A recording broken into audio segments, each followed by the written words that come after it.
talking about the passage from Turgumskaya to Sretinsky Boulevard. Don't tell me you don't know the evil reputation of this station in the long tunnel that goes from here to Katygorod. Well, I have told you that you mustn't go into it alone. That it's only safe to go through it in a caravan. And I was thinking to go in a caravan until Turgenevskaya and then to run off from them into the transfer passage. They're not going to run after me after all, Artyom answered, feeling vague thoughts swarming in his head. There isn't a transfer passage there. The arches are walled up. You didn't know that. You didn't know that? How could he have forgotten? Of course, he had been told about this before, but it had flown out of his head. The Reds were frightened of the demons in that tunnel, and they walled up the only way to Turgenevskaya. But is there no other passage there? He asked carefully. No, and the map is silent about it. The passage to lines that are actually constructed doesn't begin at Turgenevskaya, but even if the passage did exist, I'm not sure that you have enough courage to separate from the group and go into it, especially if you listen to the latest rumors about that lovely little place while you're waiting to join the caravan. So what should I do? Artyom asked despondently, scrutinizing the little calendar. It's possible to get to Katygorod. Oh, now, that's a curious station, and the morals that there are very amusing. But there, at least, you won't disappear without a trace in such a way that your closest friends wonder to themselves if you ever existed at all. At Turgenevskaya, that can happen. From Katygorod, follow me now. He was tracing a finger on the map. It's only 2 stations to Pushkinskaya, and there's a passage to Chekhovskaya, and another one there, and then you're in Polis. That would be shorter than the route which you were planning. Artyom was moving his lips, counting the stations and transfers on each route. However, he counted, though, the route that Khan suggested was much shorter and less dangerous, and it wasn't clear why Artyom hadn't thought of it himself. So there was no choice left. You're right, he said finally. And how often do caravans go there? I'm afraid not often. There is one small but annoying detail. in order to go into the southern tunnel of Kitai Garad, you have to come to our little half station from the north. And he pointed at the damned tunnel which Artyom had only barely made it out of. Basically, the last caravan to the south left a while ago now, and we're hoping that there's another group planning on coming through soon. Talk to some people, ask around, but don't talk too much. There's some cutthroats around here, and they can't be trusted. Okay, I'll go with you so you don't get into anything stupid, he added after thinking it over. Artyom was going to put on his rucksack when Khan stopped him with a gesture. Don't worry about your things. People are so scared of me here that no riffraff would dare even look at my lair.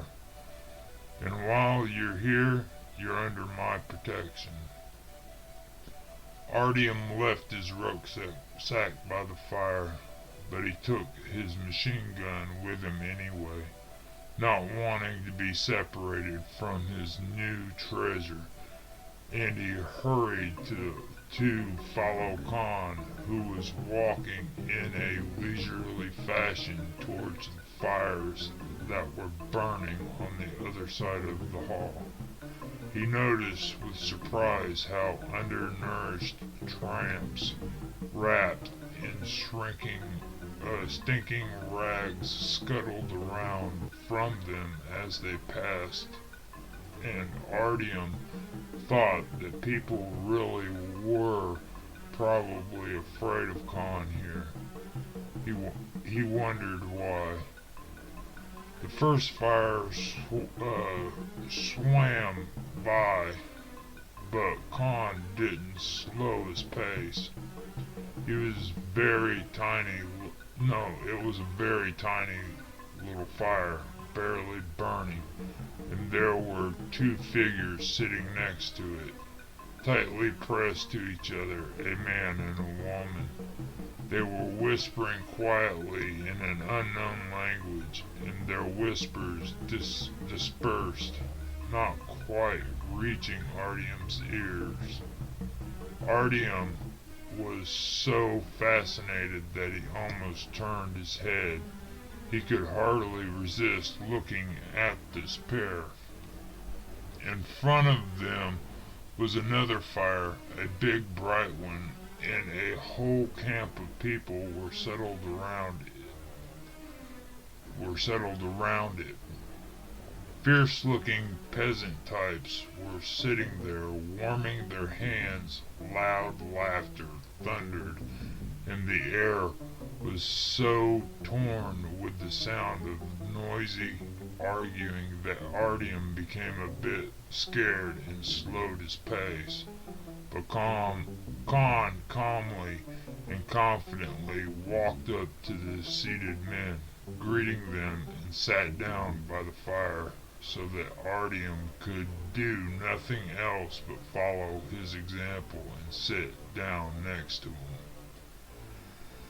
He looked at them and he's looking at them. No. He's looking at himself and sees that he was the same rash on his hands, or that he has the same rash on his hands, and something is smelling and hard and really painful in his armpits. Imagine the horror, fuck's sake. Different people behave in different ways. Some shoot themselves straight away, some go crazy, and and start throwing themselves at other people, trying to hug them so they won't die alone. Some run into the tunnel beyond the ring to the backwaters so they won't infect other people. There are all sorts of people. So this guy, as soon as he sees all this, asks his doctor, is there any chance I can get better? The doctor tells him straight, none. After the appearance of this rash, you have about 2 weeks to live, and the battalion commander, I see, is already quietly taking his Makarov out of his holster just in case the guy starts to get violent. The man speaking was a thin old guy with a bristly chin in a quilted jacket, with a voice faltering out genuine anxiety as he looked at the gray, watery eyes around him. And though Artyom did not understand what it was all about, the spirit with which the story was told, and the pregnant silence among the recently riotous group made him shudder and ask on quietly about it in order not to draw any attention to himself. What's he talking about? The plague, Khan answered heavily. It's started. Those words emitted the stench of decomposed bodies and the greasy smoke of cremation fires and echoes of alarm bells and the howl of manual sirens. At VDNKH and its surroundings, there had never been an epidemic. Rats as carriers of infection were destroyed, and there were also several good doctors at the station. Artyom had only read in books about fatal infectious diseases. He came across some of them when he was very young, and they had left a deep trace on his memory and long inhabited the world of his childhood dreams and fears. Therefore, when he heard the word plague, he felt a cold sweat on his back and a little faint. He didn't ask Khan anything more, but listened with an unhealthy attention to the story of the thin man in the quilted coat. But Rizy wasn't the type. He wasn't a psycho. He stood there silently for a minute and said, "Give me some cartridges and I'll go. I can't stay here with you anymore." I heard the battalion commander sigh with relief straight away. It was clear there's little joy in shooting one of your own, even if he's sick. They gave Rizy 2 horns, and he went to the northeast beyond Avia Maternaya, and we didn't see him again. But the battalion commander asks our doctor afterwards about how long it takes for the disease to act. The doctor says the incubation period is a week. If nothing appears If nothing appears a week after contact with it, then you're not infected. So the battalion commander then decides, we'll leave the station and stay there. No, we'll leave the station and stay there for a week, and then we'll see. We can't be inside the ring, basically. If the infection penetrates the ring, then the whole metro will die. And so they stayed away for a whole week. They didn't even go up to each other, because how could we know who was infected among us? So there was this other guy who we called Cup because he really liked to drink. Everyone kept away from him since he'd hung out with Resi a lot. When he approached anyone, they would run to the other end of the station. Some guy even pointed his barrel at him, telling him to, like, push off. When Cup ran out of water, the guys shared with him, of course, but they did it by putting it on the floor and then walking away, and no one got near. After a week, he went missing. Then people were saying different things. Some were even telling lies and saying that some beast had drug him off. The tunnels there are quite quiet and clean.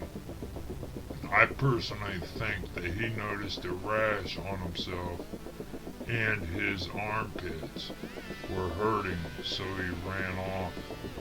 And no one else from our forces was infected, and we waited a little longer, and then the battalion commander checked everyone himself.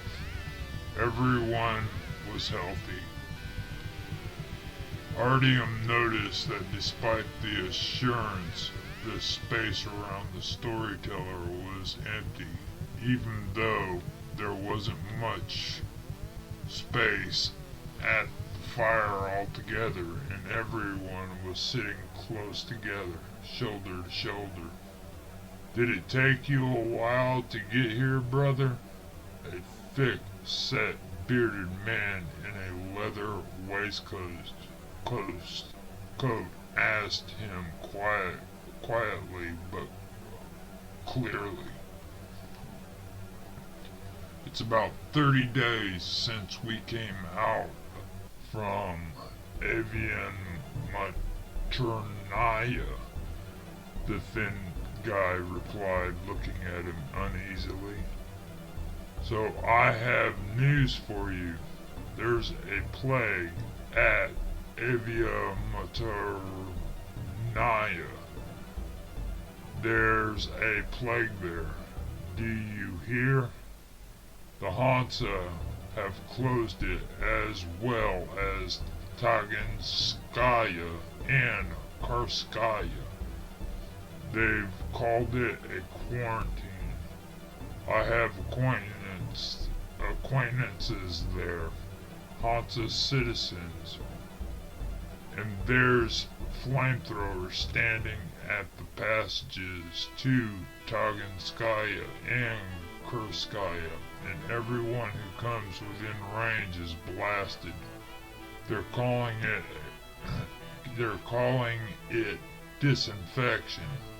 Apparently some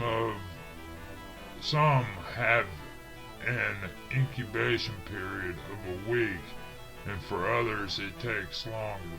So you obviously brought the infection back, he concluded,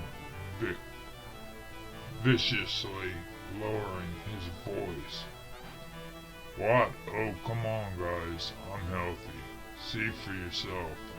The little guy jumped up from his place and started to convulsively strip off his quilted coat and show the dirty body underneath it, hurrying, afraid that he wouldn't convince them.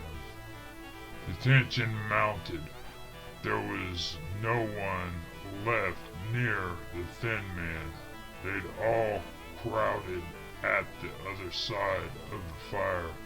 People were talking nervously, and Artyom heard the quiet clanking of gun locks. He looked at Khan, questioning, pulling his gun from his shoulder to fire position.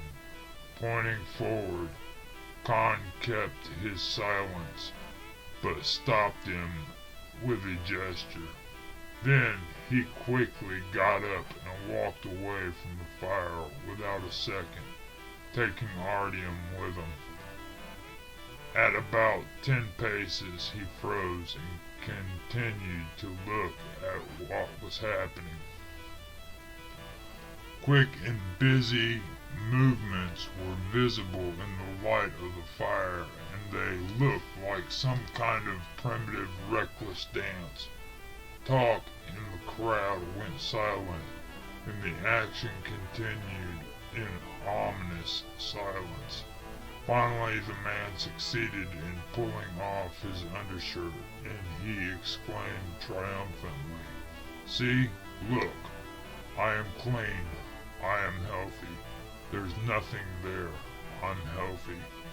The bearded guy in the waistcoat pulled a board out of the fire that was burning on one side and carefully approached the thin guy, looking at him with disgust. The skin of the overlay talkative guy was dark and dirt and glossy with grease, but there was no trace of a rash as far as the bearded guy could see, and so, after a thorough inspection, he commanded him, "Raise your arms." The unfortunate fellow quickly threw his arms up, giving the people crowded on the other side of the fire a view of his armpits, which were overgrown with fine hairs. The bearded man made a show of holding his nose as he got closer, meticulously examining and looking for buboes, but he couldn't find any symptoms of plague. "I am healthy, healthy. Are you convinced now?" the little man cried out, almost hysterically now. There was a hostile whisper in the crowd, taking stock of the overall mood and not wishing to succumb to it. The thick-set man declared, "Well, let's assume that you're healthy. That still means nothing." "Why does it mean nothing?" The thin man was taken aback and immediately drooped. "That's right. You might have not got sick yourself. You might be immune, but you can still carry the infection. You had contact with that Rizzi guy. Were you in the same force? Did you talk with him? Share the same water? Did you shake his hands? You shook his hand. Don't lie, brother." So what? What if I shook his hand? I didn't get sick." The man replied at a loss of what to say. He was frozen powerless and persecuted by the gaze of the crowd. "So it isn't impossible that you're infectious, brother. So I'm sorry, but we can't risk it. It's a prophylactic, brother. You see, The bearded man undid the buttons on his waistcoat, bearing a brown leather holster. There were encouraging outbursts and more sounds of snapping gun locks among the crowd at the fire. Guys, but I'm healthy. I didn't get sick. Look, see? The thin man again raised his arms, but now everyone just winced, disdainful, and with evident aversion. The thick-set man took his pistol from its holster and pointed it at the guy who it seemed couldn't understand what was going on. And he was muttering that he was healthy, squeezing his quilted coat to his chest. It was chilly, and he had already started to get cold. Then Artyom couldn't stand it. Pulling at his gun lock, he stepped towards the crowd, not exactly knowing what he was about to do. There was a lump in the pit of his stomach and one stuck in his throat too, so he wouldn't be able to utter a word. But something in this person, in this empty and desperate eyes, and the senses mechanically muttering, had hooked into Artyom and had pushed him to take a step forward. It wasn't clear what he was going to do next, but there was a hand on his shoulder, and God, with a heavy hand it was. Stop, Khan ordered him quietly. Artyom was as frozen as a corpse, feeling that his brittle determination had been shattered against the granite of someone else's will. You can't help him. You will either be killed or you will bring fury on yourself. Your mission will not be completed in either case, and you should remember that. At that moment, the thin man suddenly twitched, yelled, clinging to his quilted jacket, and with a wave he jumped onto the path and dashed into the black trough of the southern tunnel with superhuman speed, squealing as wild as an animal. The bearded man jerked and was after him, trying to take aim at his back, and then stopped and waved a hand. This was already going too far, and all of them stood on the platform knew it. It wasn't clear if the chased man remembered what he was running into. Perhaps he was hoping for a miracle, or maybe fear had wiped everything out of his head. After several minutes, there was a howl which tore painfully into the dull silence of the terrible tunnel, and the echo of his footsteps went suddenly silent, as if someone had turned off the sound. Even the echo died immediately. The silence reigned again.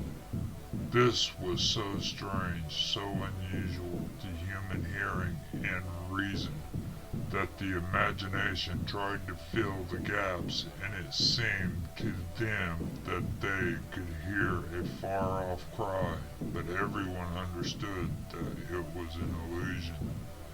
Jackals always know when one of their pack is sick, my friend, said Khan, and Artyom almost fell backwards as he noticed the predatory fire in Khan's eyes. The sick one is a burden to the pack and a threat to its health, so the pack kills the sick one. They tear him to pieces, to pieces, he repeated as though he was relishing what he'd said. But these aren't jackals. Artyom finally found the courage to object to Khan, who he was suddenly believing to be a reincarnation of Genghis Khan. These are people. And what would you have them do? Khan parried. Degradation or medicine is at the level of jackals, and there as much humanity in us too. So Artyom knew how to object to this too, but arguing with his old protector at this wild station was not appropriate. But Khan, who had been expecting an objection, evidently decided that Artyom had given up, and he turned the conversation to a different subject. So now, while the subject of infectious disease and the methods to fight them will dominate our friend's discussion, we need to forge some iron. Otherwise, they might decide not to move ahead for weeks, even though weeks around here can fly past unnoticed. The people at the fire were excitedly discussing what had happened. They were all tense and upset. The spectral shadow of the terrible danger had covered them, and now they were trying to decide what to do next. But their thoughts, like those of lab mice in a labyrinth, were going in circles as they helplessly poked into blind alleys, senselessly rushing back and forth, unable to find the exit. Our friends are very close to panic, commented smugly, smiling and looking gaily at Artyom. Furthermore, they suspect that they just lynched an innocent man, and this act does not stimulate rational thinking. Now we are dealing not with a collective, but with a pack, a perfect mental state for the manipulation of their psyches. The condition couldn't be better. Artyom felt uneasy again, seeing the triumphant look in Khan's face. He tried to smile in response. After all, Khan wanted to help him, but the smile came out pitifully and unconvincing. The main thing now is authority, strength. The pact respects strength and not logical argument. Khan added, nodding. Stand and watch. You'll be able to go on your way in less than a day's time. And with these words, he took several long strides and wedged himself into the crowd. We can't stay here. His voice thundered his voice thundered, and the conversation in the crowd went silent. People listened to him carefully. Khan was using his powerful, almost hypnotic gift of persuasion. With his first words, there was an acute feeling of danger hanging above each person, and Artyom doubted that anyone would choose to remain at the station after this. He infected the air here. If we breathe this much longer, then it's over. Beckley are everywhere here. Beckley are everywhere here, and we will definitely get hooked by it if we stay here any longer. We'll die like rats, and we'll rot right in the middle of this hall on the floor. No one will choose to come and help us. There isn't a hope. We can only count on ourselves. We need to get out of this demonic station, which is seething with microbes, as soon as we can. If we leave now altogether, then it won't be hard to get through the tunnel, but we have to do it quickly. People made noises of agreement. The majority of them couldn't, like Artyom protests against the colossal force of Khan's persuasion. The majority of them couldn't, like Artyom, protest against the colossal force of Khan's persuasion. In following Khan's words, Artyom obediently worried about all the circumstances and feelings that were proposed in them. The feeling of threat, the fear of panic, the weak hope which was growing as Khan continued talking about his suggestion for escape. How many of you are there? Immediately several people started counting the gathered group. There were 8 men, not counting Artyom and Khan. That means there's nothing to wait for. We're already 10 people, so we can get through. Khan stated, and not allowing the people to come to their senses, he continued, "Gather your things. We need to leave within the hour. Quick, let's get back to the fire. You also need to get your belongings." Khan whispered Artyom, tugging him towards their little camp. The most important thing is that they don't realize what's going on. If we delay, they will start to question whether it is worth it for them to leave and go to Christ Prudy. Some of them were headed in the opposite direction, and others just live here, and they have nowhere else to go. It seems that I'll have to take you to Kitai Garad, otherwise I'm afraid that they'll lose direction and they'll just forget where they're going and why. Quickly putting Bourbon's fancy things into his rucksack while Khan rolled up his turban and put out the fire, Artyom saw what was going on at the other end of the hall.